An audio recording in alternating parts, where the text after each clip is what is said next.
আসসালামু আলাইকুম রহমতুল্লাহ বরকাত। ভাই বন্ধু সবাই কেমন আছেন? আশা করি আল্লাহর মধ্যে ভালো আছেন।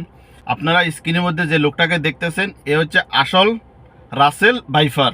এর থেকে সবাই সাবধানে থাকবেন। এরাই হচ্ছে জাতির প্রতারক, এরাই মানুষকে ধোঁকা দেয়, এরাই মানুষকে বিভ্রান্ত করে। দেখুন তার ভিডিওটি।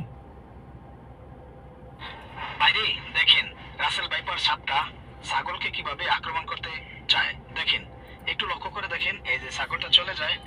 ভাই তুই পাগল না, আমাদেরকে পাগল মনে করস তুই? ছাগলটাকে কিভাবে পেঁচিয়ে ধরছে। দর্শক সবাই ভিডিওটা শেয়ার করেন। দর্শক ভিডিওটা সবাই শেয়ার করেন যাতে এই ভিডিওটা দেখে রাসেল ভাইপার সাপ থেকে সবাই সতর্ক হতে পারে। দেখেন ছাগলটাকে কিভাবে।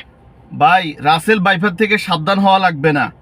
তোর থেকে জাতি যদি সাবধান হয় তাহলে জাতি অনেক প্রতারক থেকে, অনেক বাটপার থেকে জাতি বেঁচে যাবে। তোরাই হচ্ছে দেশের গুজব সৃষ্টিকারী, তোরাই হচ্ছে এক নম্বর রাসেল ভাইপার সাপ।